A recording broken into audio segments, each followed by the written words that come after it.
our warm-up speaker, who I have the privilege of calling sponsor, who might be pulling my covers constantly for 2 weeks after getting her to do this on the spur of the moment, but Jerry R.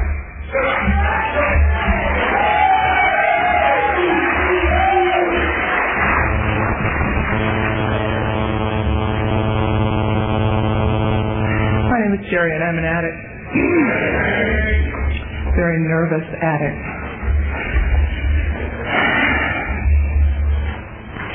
You know, prior to coming up here, my disease was telling me that I couldn't do this, and I'm not so sure it isn't right now. God. Can you hear my heart beating out there? Oh.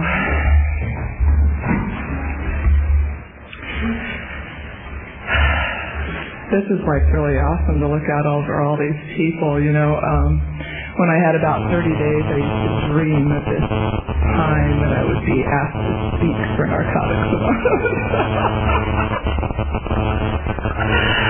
Oh, yes. Yeah, I was going to go on the speaker circuit the whole shot, you know. At 90 days, I was saving lives.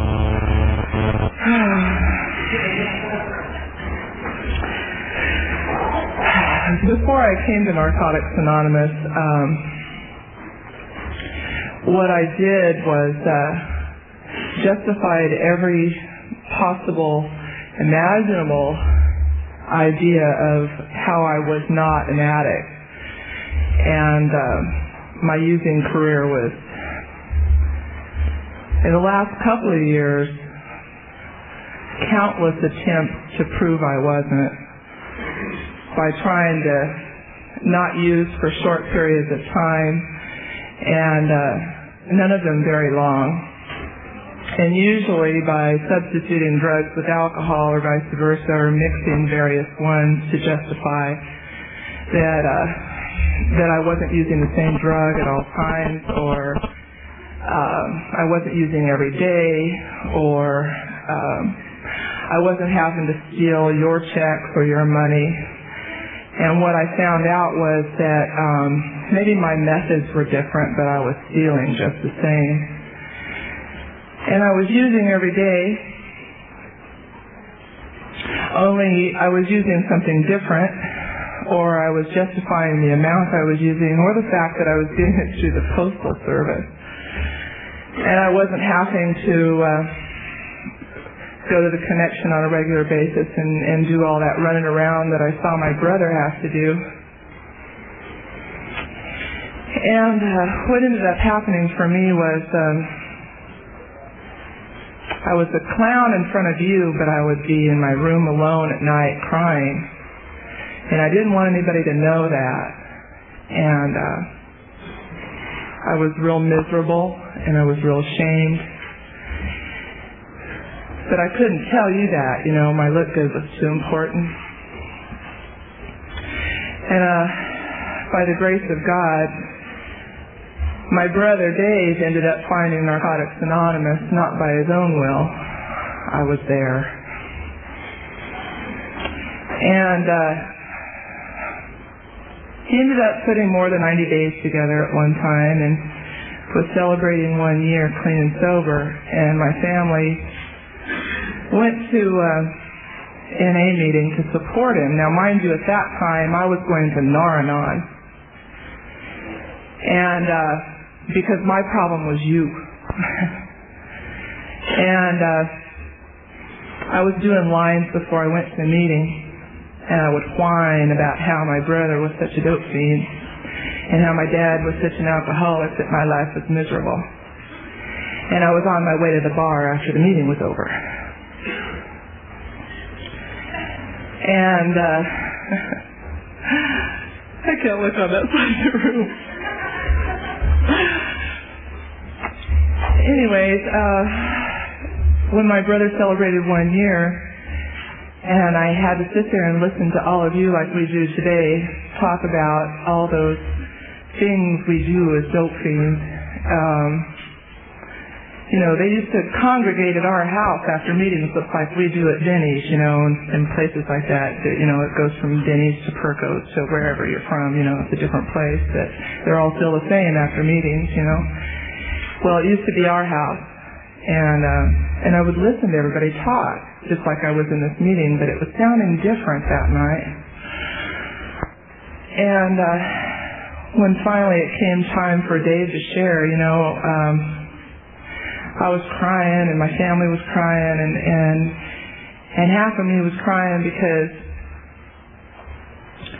I was proud of him for being clean and sober and finally, seeing some change in his life, and the other half was crying because I wanted what he had and I was afraid to ask for it. Because, see, I thought I had to be the perfect child. I had to be the person that had no fault. And I thought if my parents saw that I had this disease, that they wouldn't want me anymore. Well, more than a year went by before I finally got so miserable that, I used to get dressed up all the time the last 6 months and never left the house. It used to piss me off. And cook lots of meals and never eat them. And lots of crazy things. And there was a couple of times that I thought I had had a heart attack and it didn't stop me. I still kept using. And then I started breaking some of my moral codes, like if you can't share it, you shouldn't have it. And that's because I wanted yours. And I started hiding my dope until yours was gone, and then I'd let you know I had a little bit. I'd always hold some back, And I wasn't writing any hot checks because I was running my credit cards up, I was getting cash advances on my credit cards so I could buy my 8 balls. And I'm still paying 22% interest on that today.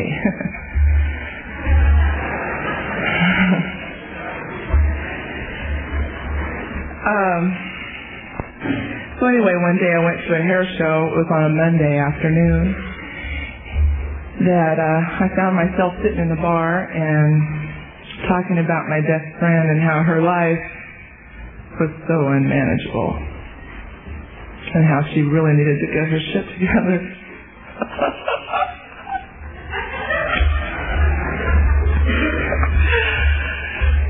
And so anyways, I ended up coming home that night. It was my brother's belly button birthday, and I was the only one loaded. And see, prior to this, they were my problem because they were all loaded. And I was the only one loaded. And I said to Dave and Stacy, I said, I think I want to go to one of those meetings.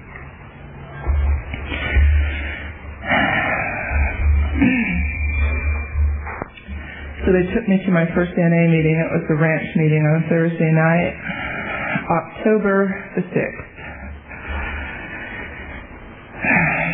2.5 years ago. And that night, I ended up going with a friend of mine, and I ended up drinking a little bit of alcohol that night. And that was the last time I've had any chemical substance that's mind-altering in my body since.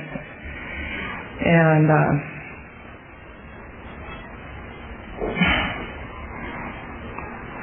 God, there's been so much change. When I first got to this program, I didn't have a place of my own. I lived with my folks. I'd moved in for a couple of months, and I stayed 5 years. And you laugh.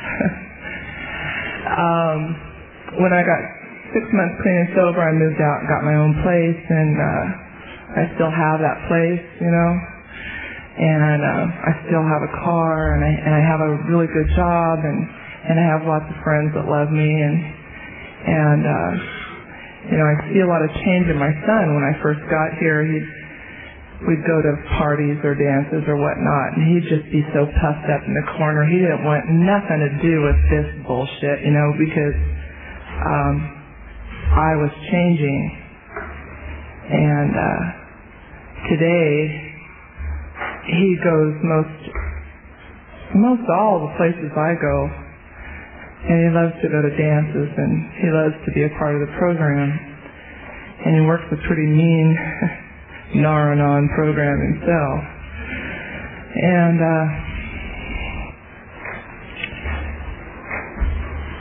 in the last few months, what I've been going through is another layer of onion skin being peeled and dealing with a lot of really deep shame issues.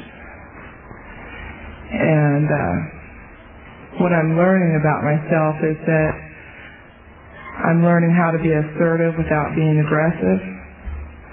And I'm learning that I can ask for what I need and not be afraid of that. I'm still not near as secure as I'd like to be about you leaving me. But that's getting better. And most of all, what Narcotics Anonymous has given me is my life and a God and a lot of hope and a lot of feelings, not all of them good, like fear, and the ability to be here tonight and hopefully share something with you that might keep you clean and sober one more day. It was really hard for me to get up here and share with you. In fact, my lips are sticking to my teeth. It's like I'm afraid to smile, it might stay there.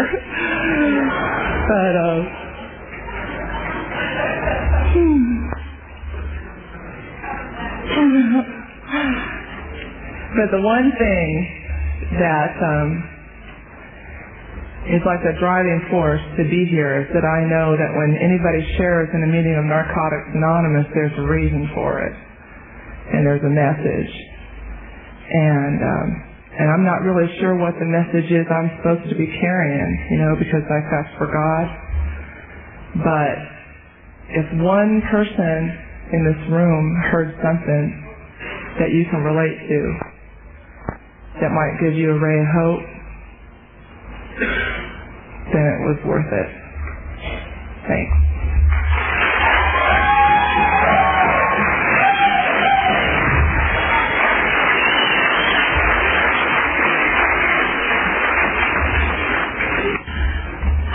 I guess I should let you all know that our speaker tonight was supposed to be Crystal from Borrego Springs, who was also supposed to be our speaker at our Christmas dance, who also is not coming tonight. But we won't talk about that.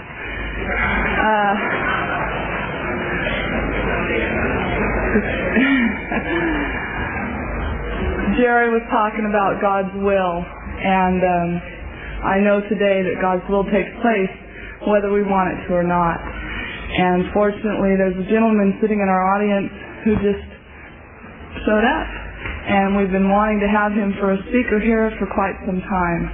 And I think this was meant to be, so I'd like to welcome Rashad from Ridgecrest.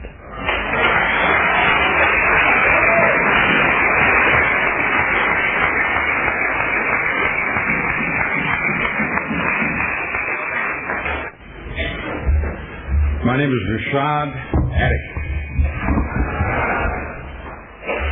I like these programs. I like these meetings. I like the countdowns. And first of all, I want to welcome the most important people in this room to Narcotics Anonymous. That's our newcomers. You hear people stand up here at all stages of recovery, but you're the most important because we need you here tonight. We need you here to come in and help us. I want to welcome you not only to Narcotics Anonymous, but the 12 Traditions and the 12 Steps, the Heart and Soul of our program. And also welcome to the great adventure called recovery. Hang on to your ass. It is a roller coaster ride. Guarantee it, yeah. Is there anyone here tonight that doesn't know how to drink, use, or get in trouble? Don't have to spend much time on that then, do we? Huh? I'm tired of hearing about the disease. Man, I like to hear recovery. Yeah. Because that's what it's about. Anyone here care what I use, how much I use, who my connections were? That's disease, isn't it? Huh? We have some newcomers tonight. There's some suggestions for newcomers, okay? One of them is you might want to get a basic text. The basic text is Narcotics Anonymous literature, is written by addicts, for addicts, and the topic is addiction. It's not drugs. The topic is addiction. See, we don't care if you use leaf, liquid, pill, or powder. And we're talking about addiction here, something that is extremely fatal. There's good news and bad news. We have a disease of addiction, and it's out to kill us, but we got a program of recovery that'll put some light behind your eyes and a smile on your face and teach you how to live. You know, there's some very, very few simple suggestions. One of them is, you make a lot of meetings and you get a sponsor. As a suggestion, guys sponsor guys, girls sponsor girls.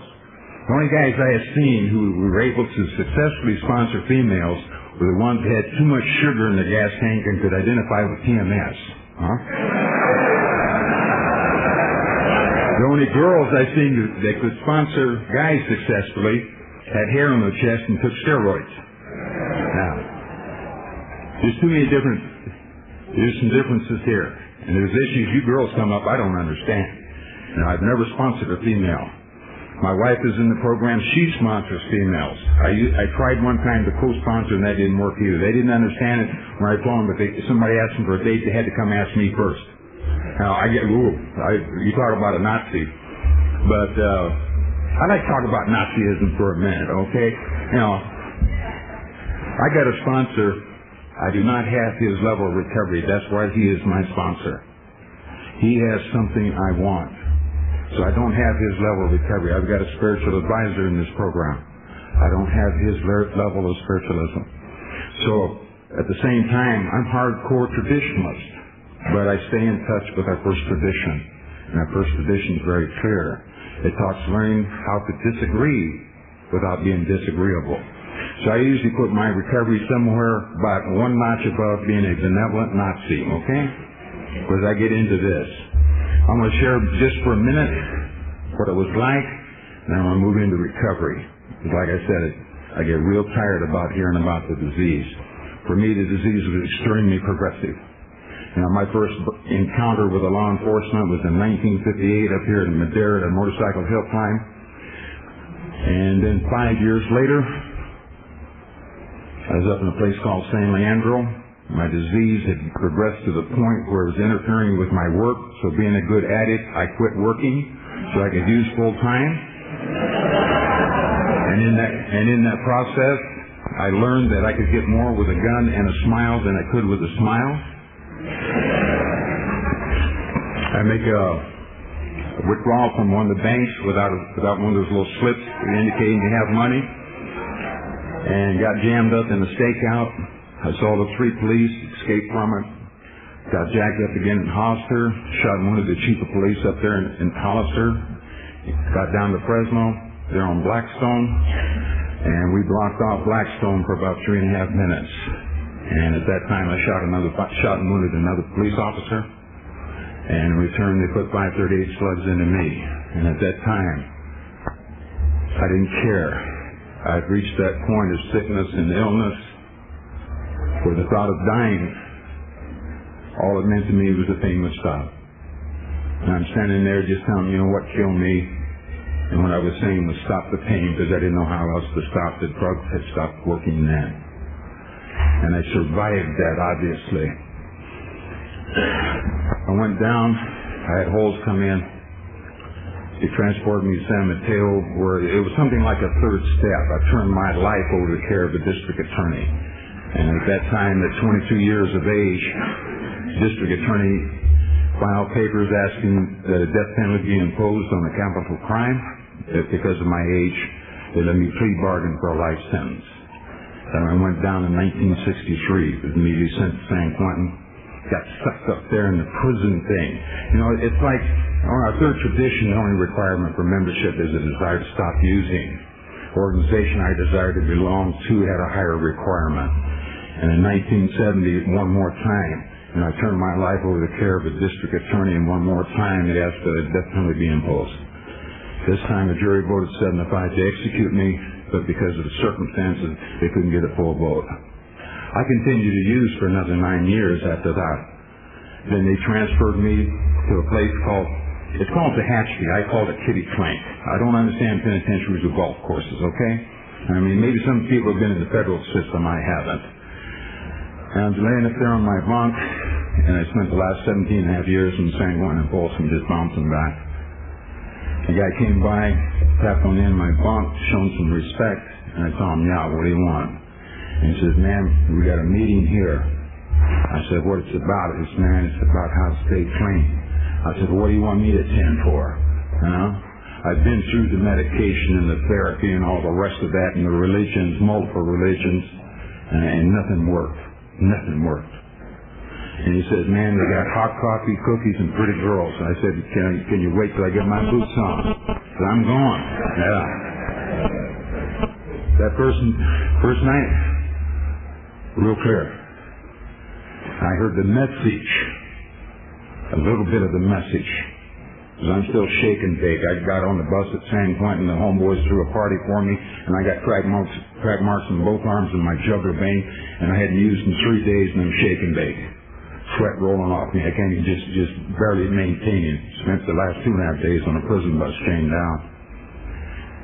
And this old man got up. There's people here that know him. Told me I never had to wear prison blues again. He said there was a different way of living. He said I never had to come back to prison. At the end of that meeting, I went up to him and I told him, man, I heard a message of hope. To me, Narcotics Anonymous is about hope. One more day we don't have to use. One more day we can live. And I asked that old man, what do I got to do?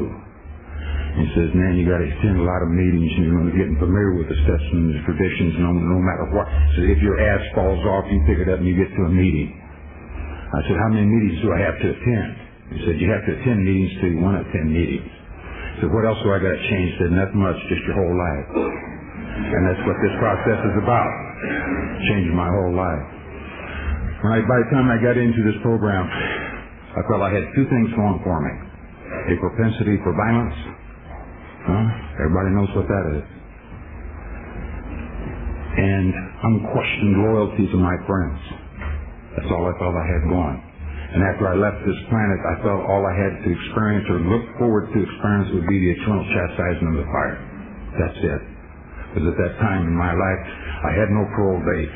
There was no even a talk of a parole. I'd been denied 11 years in a row going up. You talk about having a 4-step taken before you go before a parole board sometime. They started about 1953 and come up. It's a rush. My first sponsor asked me to turn in my 4-step. I said, why don't you just read my last parole hearing? And it's got everything in it. But what I saw from the people of H&I, man, they had light behind their eyes. They had a smile on their face. And I'm thinking, well, if I was going home tonight, I'd have a smile on my face too, But these people were coming in, they were talking about the issues that they were dealing with in free society. And they were talking about the steps that they were using, the traditions that they were following. They were living a program, and they made that extra effort to carry that program into us, those of us who could not get into free society to hear this program. And I got involved. I want to mention one thing, too, for you newcomers. I want to mention the word God. I hope that don't scare you. God just simply means good, orderly direction, okay? Because this is not a religious program. Everybody here knows the difference between a religious program and a spiritual program, right? It's a good joke. I like humor, and I like hearing jokes about the program and whatnot. To describe me, religion is for people who are afraid of going to hell. Spiritual program, Narcotics Anonymous, is for those of us who have already been there. Yeah. Right on.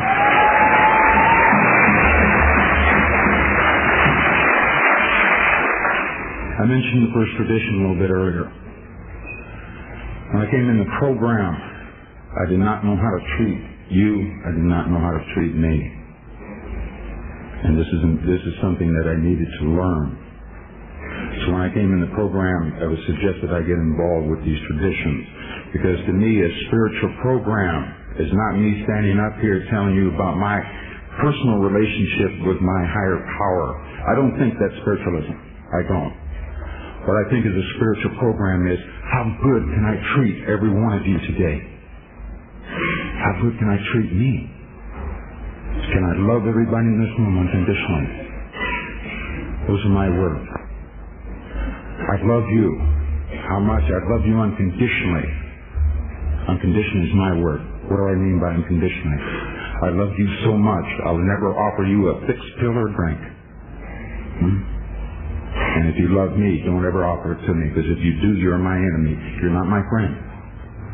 And you'd be trying to kill me. People that do that. And please, if you see me, do not shake my hand, give me a hug, okay? Let me know I'm a member of this program. Let me know I'm accepted. Let me know I'm a part of this thing. The warden never hugged me.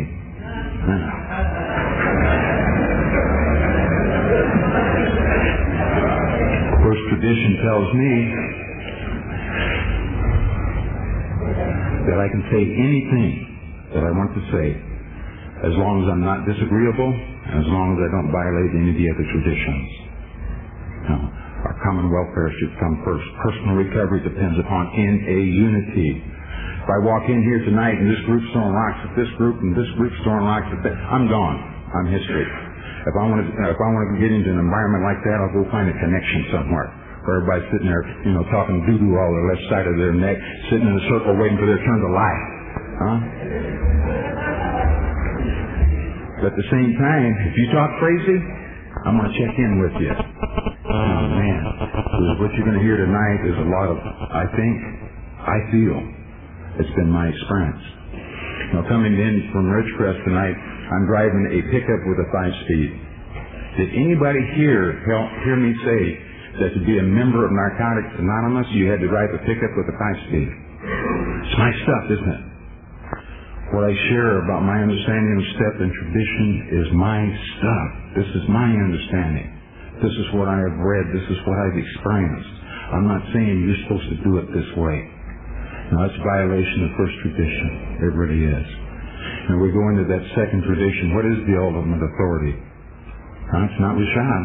It's not anybody else. The ultimate authority is a loving God, as He expresses ourselves in our group conscience. The young lady back there with 2 days has an equal vote to anybody in here. If you're a king today, you have an absolute right to raise your hand and speak your truth based upon your experiences up to this point in time. We don't have gurus. I met a guy the other day that nominated himself to be president of NA.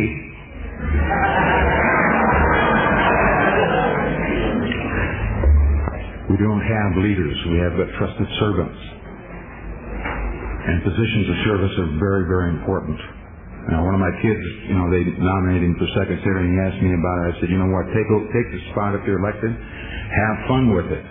When it stops being fun, get out of it, because it's endangering your recovery.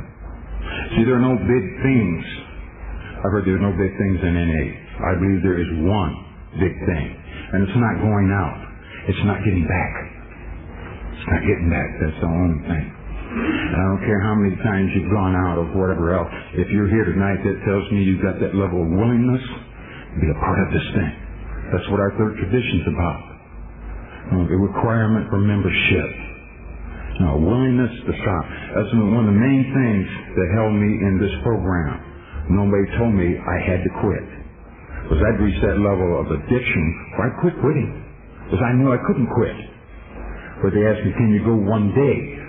I told them, yeah, I can go one day. I've been locked up or out of money or slammed down or prison by somebody. I know I can go one day. And it was like, a lady had come in to a meeting. A lady by the name of Golden, very, very important to my program. And I'm still shake and bake. I'm in early recovery. And by the way, for especially you newcomers, I have found there's 3 stages to recovery. There is early recovery, and early recovery. Yeah, stop going.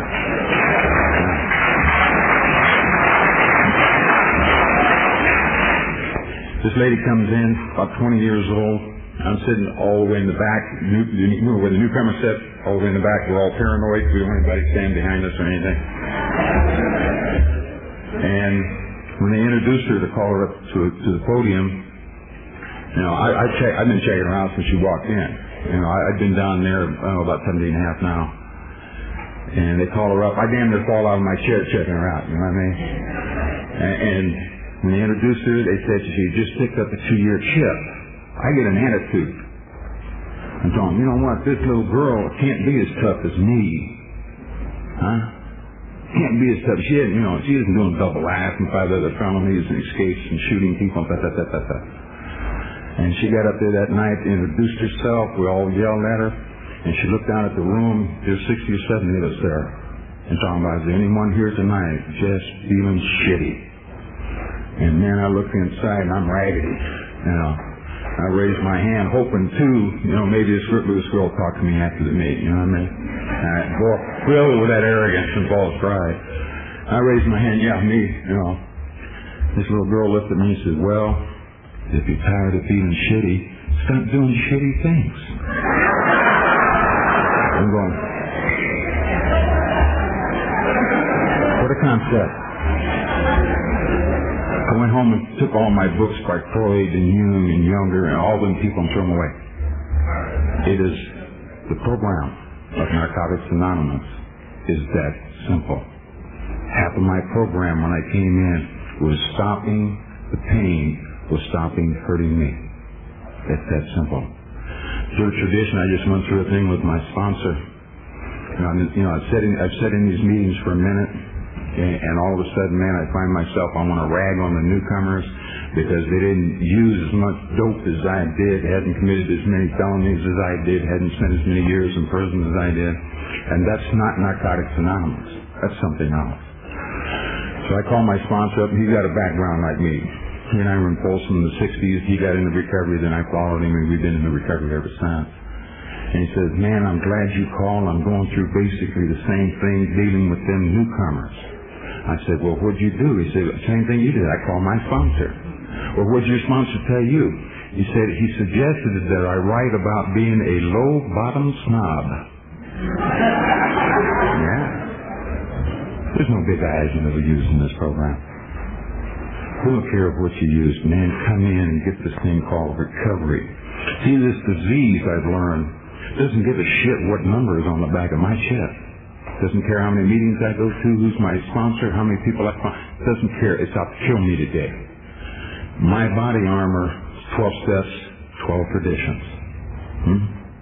And if you get a little bored, work with the newcomer. Those of you that laugh really know what I'm talking about. For tradition, we talk about autonomy. Autonomy simply means self-governing. What I've done with traditions is personalize them. Just simply personalize them. I learned to disagree without being disagreeable. I learned that, you know what, nobody gets say-so in this program. Everybody is welcome in this program. In that fourth tradition, where we talk about each group is autonomous, that means each of you here is self-governing. Each of you can do anything you want to do, say anything you want to think, do anything you want to do. I usually limit it to here. When you get to the end of my nose, I go into first tradition and I'll check in with you. So I'm like, what are you doing? Have you called your sponsor lately? Have you been to a meeting? Simple things. Very, very simple things. Fifth tradition. What is our primary purpose? It's to carry the message, isn't it? To the addict who's still suffering. I've never met anybody in recovery that didn't go through it. No one. I haven't. Now, if you look at the lives of the prophets, every one of them went through it. That's what I call bullshit and rock and roll. What I've learned today it's just simply life. I don't look for the uglies to surface. But when they do, I'm not surprised. And when they do, I got steps and traditions to put into work. I was experiencing some roughness here. One more time. I'm in total violation of our 12th tradition. We talk about, principles before personalities. I'm into a personality thing. And I'm looking at this guy, and all I can do is see a crosshair on his forehead. And one more time, I call my sponsor and I tell him, man, this guy is a real idiot. You're ragging on him, taking his 4th step, right? And so my sponsor says, okay, so I got a suggestion for you. And I tell him, what's that? So go down to the hardware store, get you a 4-pound short-handled sledgehammer, and carry it to meetings for the next week. As a reminder that you have more tools today to deal with life than old behavior. First thing out of my mouth is, man, you know how I'm going to look? Yeah. Tell me about it. No, I'll touch on this on that 6th step when we talk about the defects of character. There's a difference between showing up for a meeting looking like, Neiman Marcus on the outside and on the inside is feeling like a Kmart blue light special. I like that 6th tradition. 6th tradition to me is just not doing anything. We don't endorse. I'm a member of Narcotics Anonymous. If I want to quote a book, it will be the basic text. If I want to carry a message, it is the message of Narcotics Anonymous. If I want to hear a message other than the clear message of Narcotics Anonymous, I will go to another fellowship. I don't say the S word, I don't say the F word. I do not violate tradition. I practice a religion. I do not name that religion because that would be an endorsement from the podium, violation of 6th tradition. I don't use the nomenclature of any other fellowship. I am a member of Narcotics Anonymous, and I am proud. I carry this belt with this belt buckle on it wherever I go. I make sure that I try to be the best basic test I can be. It's very clear. In terms of that 6th tradition, if I'm up here carrying a different message, what am I telling the newcomers? Here, go to another fellowship. Ours don't work. Isn't it? I'm here to bear witness that Narcotics Anonymous works. And this is what we're about. I am an addict. And I am actively involved with my own recovery. And I love this program. I like 7th tradition. I make payments on my truck today. I make payments on a house.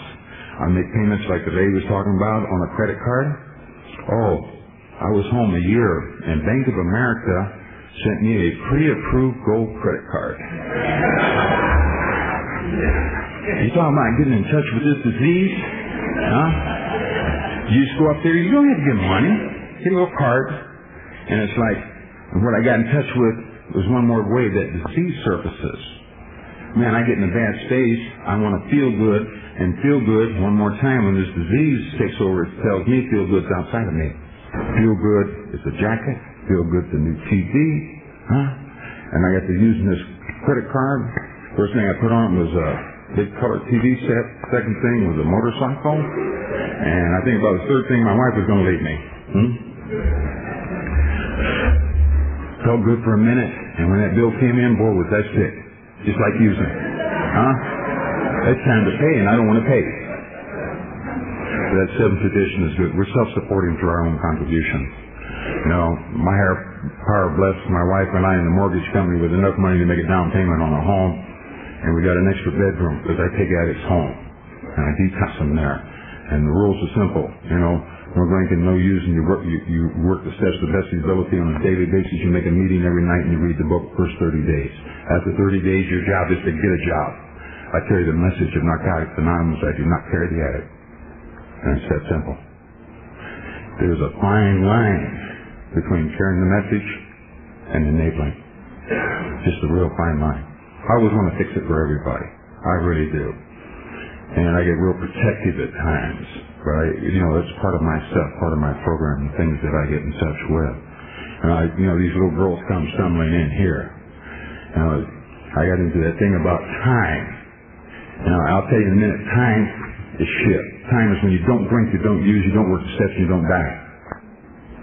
Narcotics Anonymous is about recovery. A good example of time is when you're sitting at a meeting, you look over and hear someone with rubbing a multiple-year chip in one hand and the newcomer's ass in the other one, right? And you girls ought to really cut that out.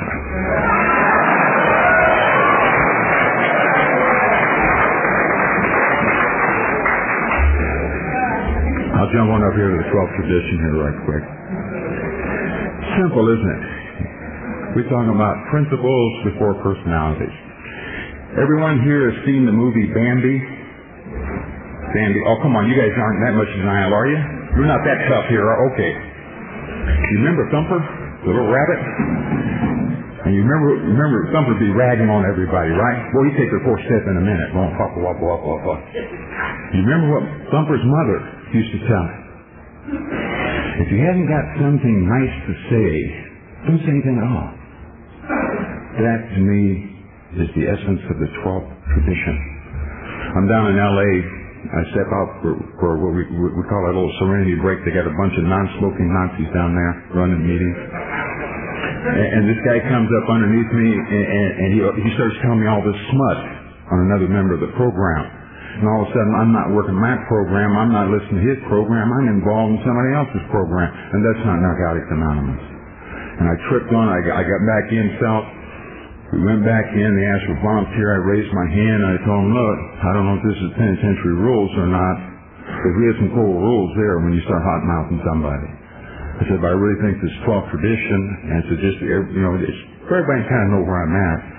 And next time a member of this program comes up here and tells me something stupid about another member of this program, I'm going to go tell. Now I'm going to ask you, have you told them? If you haven't, I'm going to give you an opportunity to tell them. Did you know from that point on, nobody ever said anything stupid to me about another member of this program?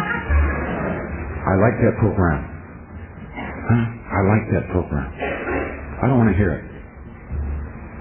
That goes back into the 3rd tradition, doesn't it? Requirement for membership.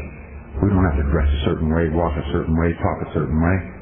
And we're addicts. We're in here. We're just, one more day trying to get some of this recovery. I thought a little bit about that first step.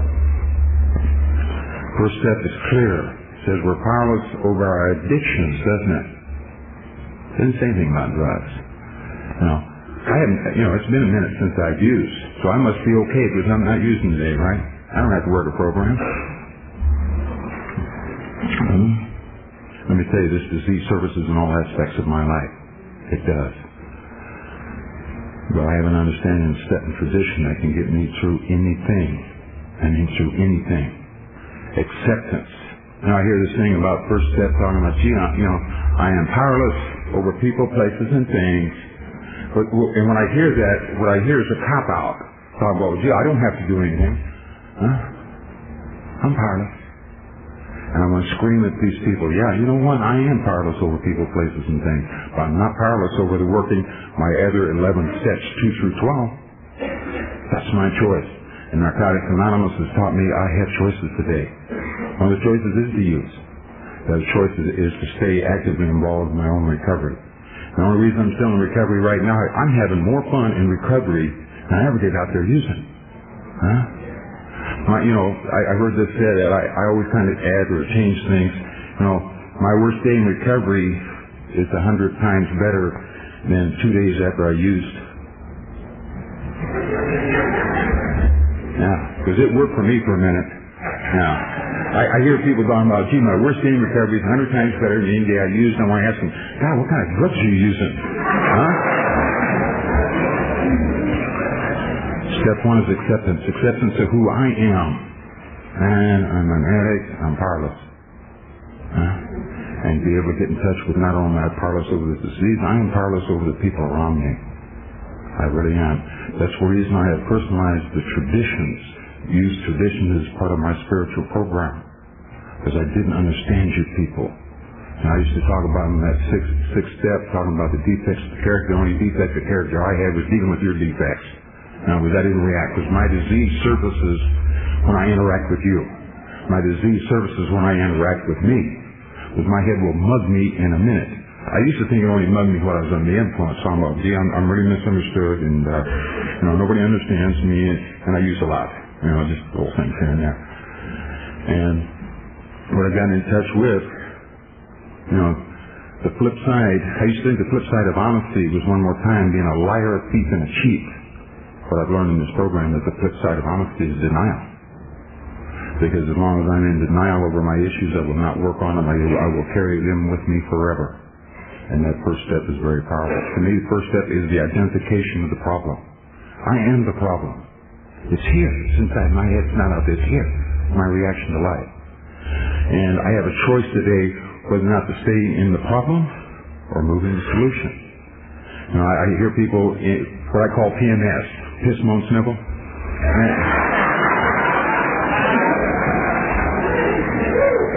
And be sitting in meetings just whining and crying, and I just want to scream at them. I don't, because I violate tradition if I scream at them. But I just want to share with them, you know what? Why don't you get out of step one? Step one for me has always been the identification of the problem. 2 through 12 is solution. I can once I identify the problem, then I'm out of denial over it, then I can take what? Action. That's like if you get a kilo of your drug of choice sitting in front of you, see, sitting in front of me never made me feel good. I had to take it and slam it. That's when I felt good. If I'm sitting here with a book, the basic text of Narcotics Anonymous, how's that going to make me feel? Oh, it's not. Until what? I used it. This is a program of action. Recovery is not a noun. Recovery is an action verb. And as long as you're sitting in the middle of it and not taking action, you're going to sit in the middle of it a long time. Guarantee it. Until you get up or somebody pulls you out of it and talking about, here, suggest you might want to work the steps for a minute. No, they really do work. There was a sign I saw at a meeting that says, the elevator to recovery is out of order. Take the steps. I like the second step. Second step for me, you're talking about the insanity, okay? Came to believe the power greater than themselves could restore us to sanity. So it must have been at one time we were not as crazy as we were or got. To me, to check my current level of insanity, what I get into, something surfaces. And that's step one, identify the problem. Step two, I ask myself, this is an action step. What is it that I want to do? And man, I let the disease come out. Man, you know, it's like, you know, these little hard bodies come floating in, and it's like, gee, what do I want to do? And I get to write on it. You know what I mean? And it's all the way from you know, depending on what the problem is, I've gone to one extreme of trying to secure a small nuclear device to plant it up underneath their car. You know, and then it goes all the way down to praying for them. Then I get into the second question of my second step, and this is to determine whether or not I'm still insane. My second question is, what's best for me? What is best for me? I have all my options listed out here, and the answer comes up that what is best for me. I know I'm totally crazy when I can't do what is best for me. When I go into denial over that answer, and one more time, no, I want to do what I want to do when I want to do it. And I get real clear on that. Second step also tells me that nothing can happen to me without the permission of my higher power. So whatever's coming my way, I've earned that one. And my higher power tells me, you know what, it's like we float into that third step. Third step is a guarantee to me that God will give me nothing I can't handle. Nothing. And we go through changes. There's people here tonight, we're going through some changes together. Not alone, but together. So we get setting up all these neat guarantees. We look at that third step. Third step is real simple, isn't it? You know, we turned our will and our lives over to the care of God as we understood Him. Now, my understanding of God today, He's not an addict. He's not an enabler. And He's not a homeboy or a crime partner, a co-defendant. I don't go into the middle of my living room, drop my drawers to take a big dump, walk away from talking about, God, you want to clean this up when I'm gone? To me, my higher power doesn't work that way. It doesn't. When I first encountered this third step, I go to my sponsor talking about, man, how come I got to take a third step? I'm arguing with him all the way. You know, real knucklehead. And he looks at me and says, man, where are you at right now? I'm in California State Prison. How many years have you been here? And at that time I said about 18 years. How much time you doing? And I tell him double life, 5 other felony convictions. He said, well, when are you going home? I tell him I don't know. And he says, and you're wondering why you should turn your will over? Flip side of that is, if you're sponsoring somebody and they want to argue with you about the third step, tell them, look, you take the third step, you turn your life and you go over the care of God. I'll guarantee you, an idiot won't be in charge of it any longer. Okay? Fourth step, coming in from the desert, there was me, my wife, Hank, Willie, Waylon, Patsy. Listen to this song, talking about old Hank Williams Sr. Talking about, if you're minding your own business, you won't be minding mine. Fourth step, isn't it? That says, my fourth step. And when I start walking on water is when I'll start taking your fourth step. Rule of thumb. I came home, I get to a meeting, and I'm sitting there, and like I've been raised HNI, and HNI people, if you know them, they're real crazy. They're real good people. And all the people are doing at the meeting are shitting on everybody. Huh? Well, you should be doing this. You should. Somebody share from here and a lot of pain. Everybody shit. I'm going, man. I didn't expect this new me. I didn't think I had to have it. This is Narcotics Anonymous. I thought maybe I was the one in self-help programs. And so they finally called on me as the new kid on the block, and I told them, look at here. I just come out of the penitentiary. Just got through serving 24 years. Double life, 5 other felony convictions, and I've been raised HNI. And so, by the way, before any of you start shitting on me, so I have a sponsor in this program. His sponsor is a member of this program. He makes suggestions to me how to work this program. However, if you've got a 30-year chip in Narcotics Anonymous, please feel free to make suggestions to me on how to work my program. Or if you walk on water, make suggestions. But if you're not my sponsor, you don't have a 30-year chip, you don't walk on water, keep my name out of your mouth and your hot breath out of my face. Yeah. Then I went home and snuggled with my wife because nobody gave me their telephone number.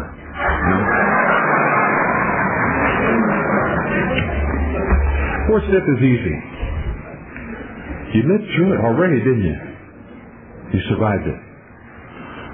My last fourth step, and I generally take one at least once a year, and I've never seen anybody complete a fourth step. I add chapters to mine. Because one of the things I heard in this program is that more will be revealed. And when that fourth step comes up, man, it's a rush. It's a freedom step. It taught me about habits and attitudes and patterns. It showed me what was working, what wasn't working. Those things that weren't working, get rid of them. Those things that are working, expand on them. It's that simple. And I developed 3 great truths for me for my fourth step. Number 1, there ain't no secrets. That when you promise to take to the grave, you're going to tell somebody. Because we're only sick as our secrets. Number 2, since I have been in recovery, I haven't made a mistake. I just had a tremendous number of learning experiences. It can only be a mistake if I don't learn from them. And I know from my third step that God will give me nothing I can't handle. Nothing.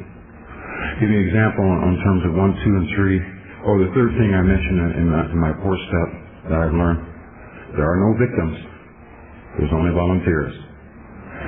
There isn't a person in this room that doesn't know right from wrong. Here, hurt me, beat me, made me write bad checks. I love it. Come in here, that's like when I did my fifth step. Now, I've been playing on these psychiatrists all these years, right? And they come in talking about, man, how come all this violence? I said, well, my daddy beat me, my mama was an alcoholic, and whoppa. And they tell me, oh, poor baby, we can understand now. I go out and do something else violent. They tell me, man, why'd you do that? Said, well, my daddy beat me and my mama was an alcoholic. Poor baby. They were co-signing everything. I start this with my sponsor. I go through this whole little trick, and my sponsor looks at me and says, so what? What's that got to do with today? It doesn't. But I needed to get the garbage out so I could get the good stuff in. When I went home, I took some stuff out of the garbage dump, and I was able to identify with it. Out there, but I also learned that once you clear away that garbage, man, you can build a foundation. You can build a foundation. I'm going to give a couple examples of 1, 2, 3, because I think these are the most important, especially in coming into this program.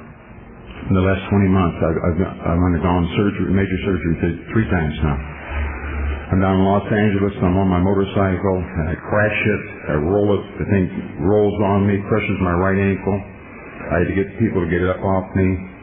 They do the 911 call, and they got me on the side of the street to get my boot off, my sock off, and my ankle looks like a nickel balloon, and I think I'm on an acid trip because the color is going into it.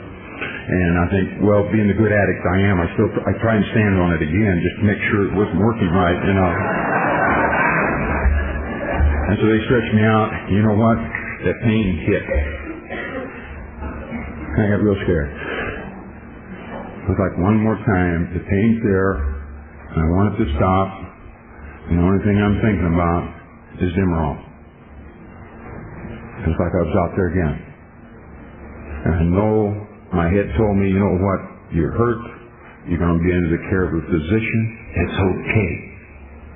And when the ambulance gets me, and I try and hold hands with the female attendant, she want to hold hands. And they roll me in there, and I'm on this gurney in the emergency room, and this guy with a little white spot and the stethoscope comes up, and this guy's got a syringe of Demerol in his hand, right? I mean, to me, it looked like a turkey baster, right? Yeah. And he talks about, are you allergic to anything? I told him, yeah, Budweiser, Jack Daniels, and all forms of narcotics. And he says, man, get serious. I said, I am serious. I am in a life-threatening situation right now. He says, man, you're going to be in a lot of pain if you don't take this. I told him, you give me the first one. You guarantee me I won't die. And he didn't understand. I said, let me ask it another way. If I don't take it, will I die? He says, no, if you don't take it, you won't die, but you're going to be in a lot of pain. I said, you know what, I got a guarantee from my God that he will give me nothing I can't handle. He said, you take the Demerol and give it to somebody that can use it. And on the way out, one of the guys that I sponsored worked with me. And at that time, he'd become vice president of this construction company. And the foreman, I told the foreman, you know what, you get word to Chuck, I did not use. I did not use, because that was important to me.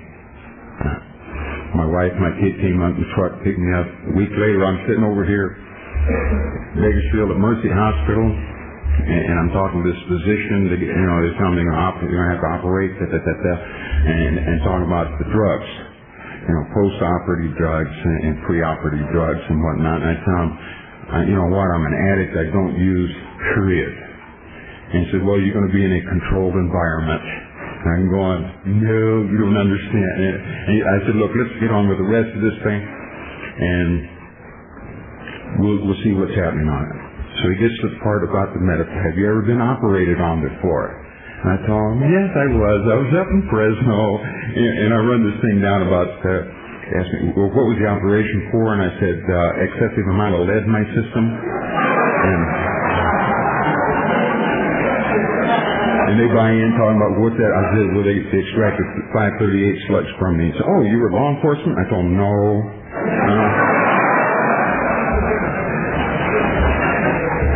And he says, well, I said, look, bottom line is, see, you get me strung out on Demerol, and then you shut me down, I'll pick you and every nurse on this floor hostage until I get so much that I run out before it does.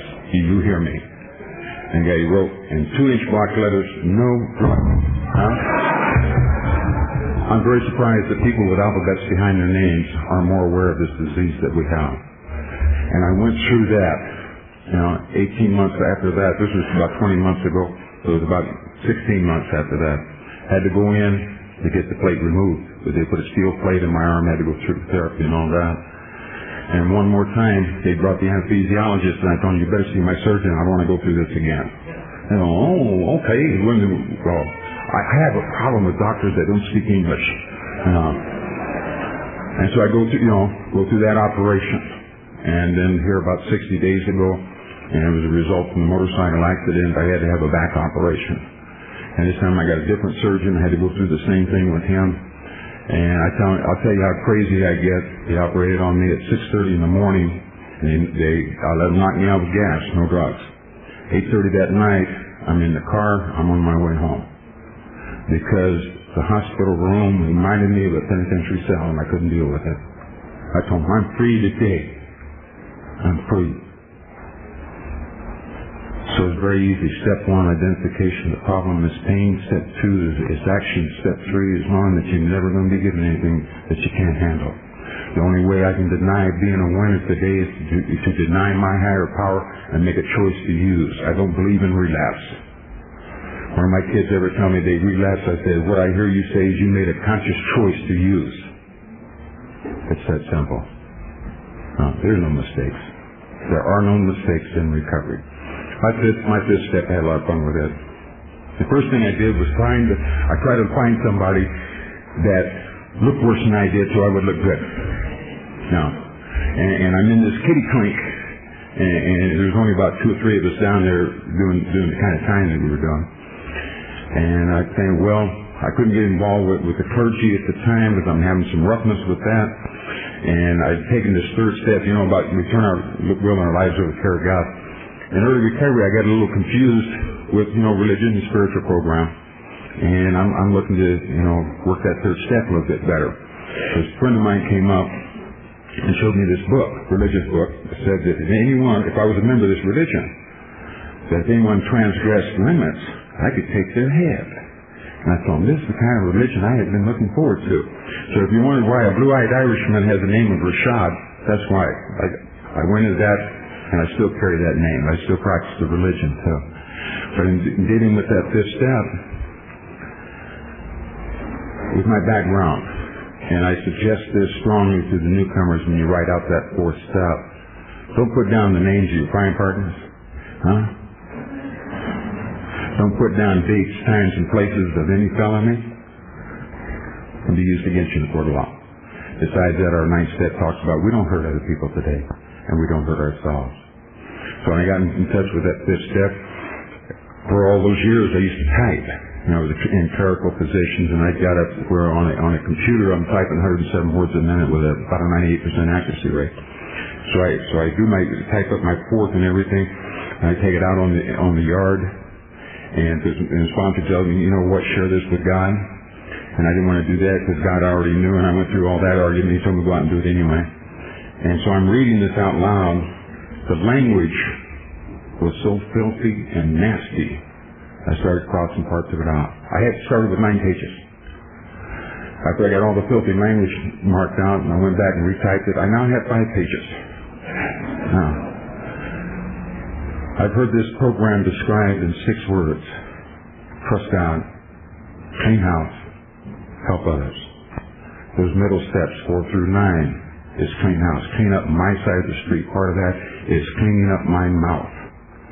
I don't have to stand up here and talk like I'm a practicing addict. No. I don't have to stand up here and disrespect every female in this room with my mouth, or the children that come in. I brought my mother to a meeting in Bridgecrest, and we got this person there, and he only knew one 12-letter hyphenated word, and he used it about 16 times in about 2 minutes, and my mother finally told him, said, you use that word one more time and I'll wash your mouth out with soap. Now, it's not necessary. To me, using filthy language is carrying the disease. Using language that is contained within the basic text of Narcotics Anonymous is carrying the message of Narcotics Anonymous, the clear message of Narcotics Anonymous. When I took that fifth step, it was a rush. It was a rush. I wasn't as bad as I thought I was. And I wasn't as good as I thought I was.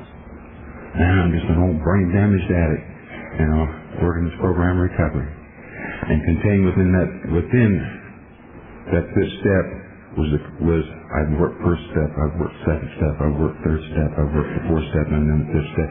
And I felt good. At that time, I had picked up I'd been involved a little while, but I still carrying my 30-day chip. Of all the chips that I have picked off, I'm the proudest of my 30-day. Because I did it. I knew I could stay clean. And I had the people in this room to assist me, to help me, because I can't do this by myself. I need the people in here. How much time do I have, by the way? Homeboy can run his head for a minute. Need to shut it down? Huh? When I'm done. How long do you people have? Okay. Sixth step. I get into this one. I like that one. By the way, it says defects of the character. It doesn't say character defects. I run into this. God has given me the gift of life, the gift of being a human being. I've got plenty of air, I've got plenty of water, got plenty of food, got a shelter. Where I run into problems is on that thing they call family. My interaction with people. You know, I mentioned about, you know, the little newcomer coming in and whatnot, and to me that's an attitude check. Am I willing to go and introduce myself to this little hard body as much as I'm willing to introduce myself to a bag lady? There's a defect in there. You know, if I'm hitting on every newcomer that comes in, that's a defect. If I'm remaining celibate in a marriage situation, that's a defect. Now, if I'm eating as a feel-good, if I blow up to 500 pounds, that's a defect of the character. If I become anemic or bulimic or anorexic or any rest, that's another defect, isn't it? You know, to me, it's, you know, the balance. It's always the balance. It's like being on a teeter-totter. If I run real hard to the left, I'm going to bust my ass. If I run real hard to the right, I'm going to bust my ass. I need the balance. I need this balance. It's like there's a big difference between recovery-orientated service and service-orientated recovery. There's balance. We always need time for ourselves. Time to pick up that 10,000-pound pencil and put it on some paper. So when we talk about the defects of the character, if you guys, you know, like being in a relationship like I do, I would strongly suggest you be careful what you ask for. Okay? Be real careful what you ask. God's sons you to give it to you. And you get it and you're going, boy, did I really ask for this? And it really gets to be a trip. I like that 8. 8 can be broke down in 2 parts. Again, it's a willingness. You know, make a list of all the people we had harmed. Well, that's easy to do. Forget the other part. Then when you get the list made, you look at it, you've already got it done. Because that's the willingness part. The willingness. You know, the how of our program is the honesty, the open-mindedness, and the willingness. To me, the key is willingness coming in. Are you willing to do whatever's necessary? I had this little youngster show up on my doorstep one night. He's already flunked out of 6 drug rehab programs, right? He's talking about, you know, will you be my sponsor? And I said, well, how willing are you? He said, yeah, I'm willing. I told him, fine, I'm going to take you to Los Angeles. You're going to sleep on a rug in the bottom of the courthouse that we're rehabbing. You're going to eat peanut butter sandwiches. You're going to work for me for 40 hours for nothing. And you're going to make a meeting every night. You willing? He said, I'm willing. And he's got over 3.5 years in program right now. Married and got his own business. But he had that level of willingness. You know, the open-mindedness comes and the honesty comes. All that is in stages of the development. But the willingness, yeah, you're willing to suit up and show up. You make a commitment. I've never said no to a Narcotics Anonymous request. I just came out of H&I panels out at Laredo in Bakersfield. When I get there, it's about suiting up, showing up, making a lot of meetings. And when we get into that 8th step, when we're talking about willing to make amends, it is suggested the first person on that list is you. My sponsor told me I'm the first person on that list. I heard at a meeting that a man said, if someone had done to me what I had done to me, I would have killed them. And I looked at that 8th step. I need to make amends to me. I need to start treating me better. Because the only way I can learn this program, if I learn to treat me better, then I can learn to treat you better. I can learn to disagree with myself without being disagreeable. I can learn that, you know, I got this committee in my head that gives me bogus messages from time to time. But I also understand I'm chairman of that committee. And I got veto powers. And I understand steps, and I understand some traditions. So it's important. You might want a suggestion. The second person on that list is God. In the sense that he can represent all the nameless, faceless people we've hurt that we may never see again. And be able to reach out to another addict. The best way I've ever found to make amends is working with newcomers. Working with the people coming into this program. And that 9th step, please check in with your sponsor before you run out and make amends to the world. Okay? There's a real reason for that. Some people don't understand. And the thing about the 9th step, you know, one of the cops that I shot up in Fresno, every time I go to Fresno, you know, he's now a lieutenant. And I can never get hold of him. I always leave messages for him. Because I want to make amends, and I don't know if he understands that or not. But I make the effort. My father passed while I was in prison. And it was 11 years before I could get to his grave to make those amends. And it wasn't for him, the amends I need to make to the policeman isn't for him, it is for me. Another way of saying amends is forgiveness. I need to learn how to forgive me. I need to learn how to stop hurting me. And by making these amends and getting in touch with these feelings, because Narcotics Anonymous is about getting in touch with my feelings. Move into 11. I was taught this. Some of you can disagree. Please stay within first tradition. I was taught steps 1, 2, and 3. Then my sponsor skipped me to step 10. Continue to take personal inventory. Where was I today? How do I clean up the wreckage of the present? How do I keep in touch with what I'm feeling and where I'm at with what I'm feeling? That 10th step puts me back in the first step, puts me in the second step, puts me in the third step, and I can come back into 11. And 10, 11, and 12 are maintenance steps. They will help you maintain all the things you have learned and all the growth that you've experienced in the first 3 steps until you get that strength that's so inherent in our program. Then we're ready for 4, 5, 6, 7, 8. That's me. This is the way I did it. This is the way my sponsor did it. I'm not saying for you to do it this way. This is just simply the way I did it. The 10 keeps me in touch with what I'm doing. And if I did something good, I get a giant feel good right here, I check in on that. What did I do so I can do it again? Now I'm at it. I want to feel good. No, it looks good, smells good, tastes good. I'm going to get addicted over it. You know, it's like this disease surfacing. I was changing out, packing away some summer clothes, and my wife asked me, "Do you know how many pairs of walking shorts you have?" I said, "Yeah, I've got 3 or 4." And she says, "No, you have 16 pair, one in every conceivable color." Now, one wasn't enough. I gotta have it all. If I look good in one, how am I going to look good in 2? Huh? You guys know what I'm talking about. That's the cool part, It's the real, the value of our program. One addict working with another addict, because we understand. The things we've done may have been different, but the feelings, you know what I'm talking about when I say isolation, fear, anger, being hurt, being sad. Y'all know. See, we really have 2 things in common. We have a disease, but what's most important, we got a program of recovery. 11 step, sought through prayer and meditation. And improve our conscious contact with God as we understand Him. Praying only not for knowledge of His will for us today and the power to carry that out. Sometimes I've had to ask for the willingness to carry that out. When I get a message from God and I tell Him, "No, I don't want to do that. I'm going to argue. No, I'm a knucklehead. I'm hard-headed on this." Also, because of early recovery, I got into 10, 11, and 12. I got into meditation real early in recovery. Prayer and meditation in early recovery. 12th step, having had a spiritual awakening. If anybody has an understanding of that, please share with me after the meeting. Okay?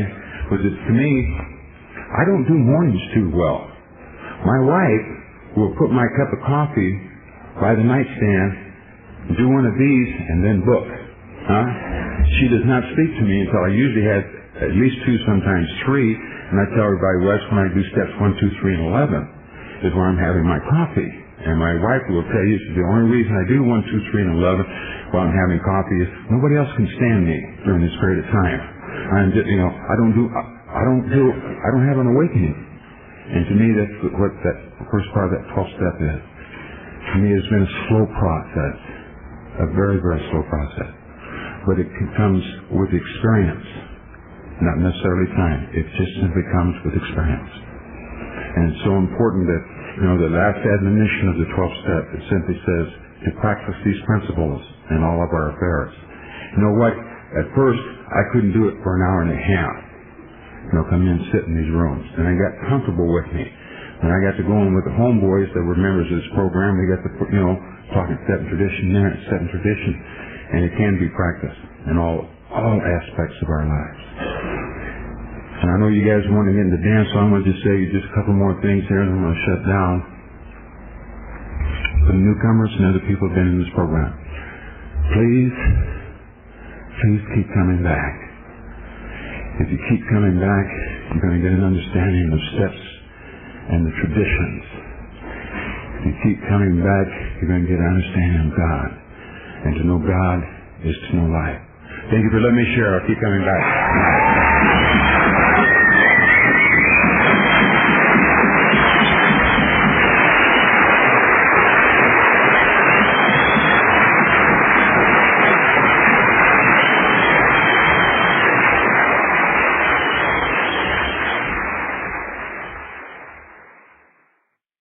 Our warm-up speaker, who I have the privilege of calling sponsor, who might be pulling my covers constantly for 2 weeks after getting her to do this on the spur of the moment, but Jerry R.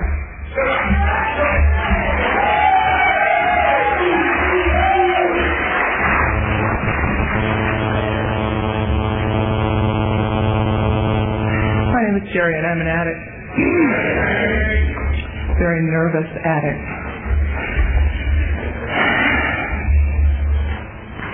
You know, prior to coming up here, my disease was telling me that I couldn't do this, and I'm not so sure it isn't right now. God.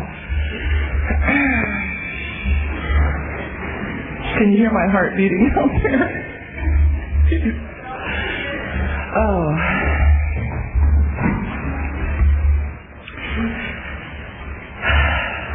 This is like really awesome to look out over all these people, you know. When I had about 30 days, I used to dream of this time that I would be asked to speak for Narcotics Anonymous. Oh, yes. Yeah, I was going to go on the speaker circuit the whole shot, you know. At 90 days, I was saving lives.